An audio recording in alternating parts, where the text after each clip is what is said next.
State Senator Tim Sheldon. Good morning, Tim. Good morning, Jeff. How are you? Great to doing? be with you. Nice to talk with you again. Got a couple of things to talk about here. First off, let's go with this Senate Bill 5239, the Hirst decision. There's a lot of conversations about that here in Mason County. There was a vote yesterday. How'd you vote? Or Tuesday night, rather. How'd you vote, and what were your reasons behind that? Well, I voted for the bill. It really is a question of rural ability to people in rural areas like Mason County to be able to build a home and develop their piece of property. The amount of water that really is consumed, and it's not even consumed, it's just used and returned to the soil by people who have exempt wells, which are, I have an exempt well. It's the common way to develop on a rural piece of property.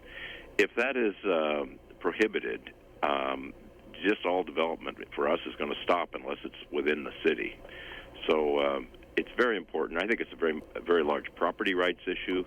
This goes back to the early 1900s, I think 1910, when the legislature and the court said that you could draw up to 5,000 gallons per day out of the ground for an individual well. Well, nobody uses that kind of money, that kind of water if they're a homeowner on a small piece of property.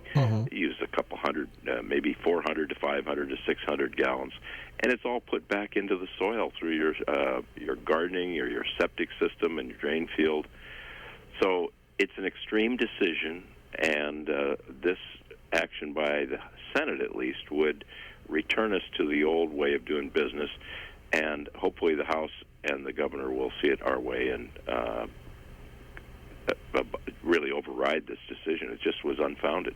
Where did this come from? How did this all start? I know the High Court rolled back in October, but what led us to that decision in October? Well, it was a decision up in Whatcom County, up in the very northwest part of our state, and the allegation is that the stream flows are being impaired, or being reduced by these numbers of exempt wells that are going in with development in the rural area. But the fact is that I think it's less than 3% or 0.3%. I think it's the lower number of water taken out of the ground is through exempt wells and houses in rural areas. To think of the massive amount of water that the city of Seattle takes out of the ground, or even the city of Sheldon takes out of the ground with their big wells. It runs through the houses, through the businesses, through the sewer system, and out into Oakland Bay or Elliott Bay. Now, that water is not recovered. That fresh water isn't used again. But the allegations in this court decision is the small amount of water that people are using in rural development is being lost, and it's taken out of the ground, and the streams therefore are dropping, and fish are endangered. It's really the extreme environmentalists versus normal citizens, and we didn't buy it in the Senate. It passed with a pretty good majority, and now we'll see what happens over in the House. So if this is a Supreme Court decision, what needs to be done? Do there have to be super majorities on this? No, simple majority. We could get 25 votes in the Senate, 50 in the House, and a governor's signature. Or it could, the other way to do a change of court decision would be to have a referendum clause, and if the legislature, both houses approve it, even by a simple majority, it could go to the people to be voted on. Okay.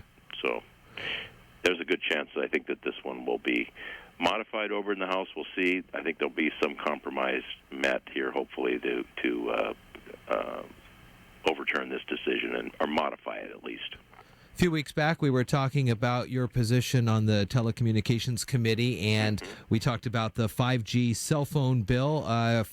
Hear that you wrote an amendment to the bill, if you could talk about that, and that we're hearing some folks are coming to me talking about this, that this could be harmful here to our small rural communications areas, Mason County especially, maybe leaning more towards the Comcast, the bigger businesses could get a little better deal on this. What's going on with this deal?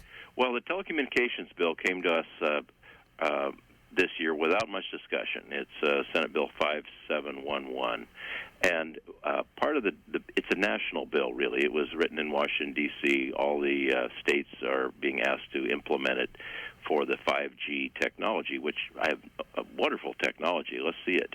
But, it's not getting out to the rural areas, and part of what I'm trying to do with my amendment is get this deployment out to us as well.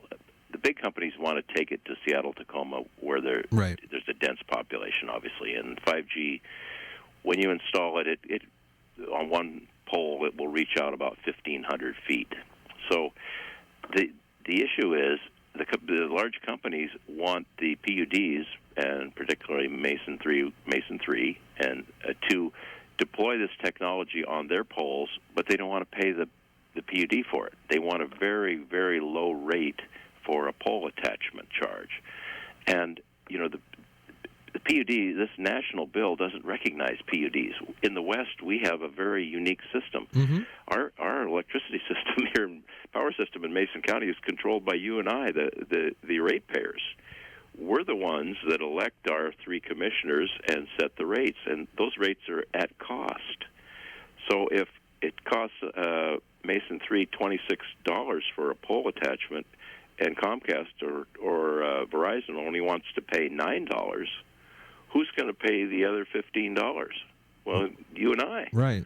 So I don't think that's fair. My amendment would correct that in the bill, and I also have an amendment to have an independent study done of why are our areas, our communities, receiving such poor service and deployment from the big companies.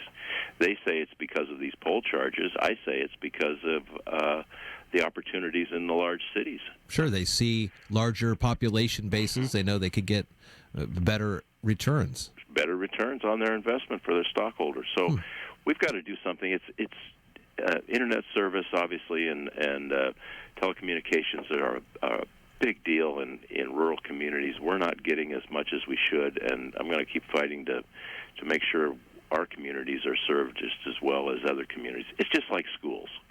Why would our schools be getting less money or being given the short sheet when the urban schools have the advantages and better opportunities? So interesting. It's a very interesting deal, and if you in our community, we have always been a public power community. PUD 1 was the first PUD in the state of Washington in 1932. So it's a long tradition of public power in our rural areas of the state. So we're really battling some of the biggest interest in Washington State. I figure that lobbyists they're employing 18 lobbyists at the doors of the Senate right now to try to defeat my amendment. They're spending upwards of $180,000 a month on those lobbyists out there. Whoa. Wow. So this is going to be a tough battle. I hope we come to a vote today, and I think I have the votes to hang the amendment on the bill. We'll see. It's always a nail biter down at the end. So I bet. Maybe we can talk about it later on this afternoon or towards the end of the week. A lot of conversations across the nation about health care and what's going to happen if there's repeal and replacement of the Affordable Care Act. The House passed yesterday by 70-28 vote on keeping some of the preventative health coverage intact here in the state. What do you think about that? Well, I think that's a good deal. I think preventative health care obviously pays dividends at the end. Most of our health care costs are for older people in end-of-life scenarios, and when you can live longer and be in better health, we're going to defray those costs and reduce them. State Senator Tim Sheldon here from the 35th. Always nice talking with you, Tim. Have a good rest of your day, and we'll talk next week about some of these votes. Great. Thanks to you. Good to see you. Good to talk with you.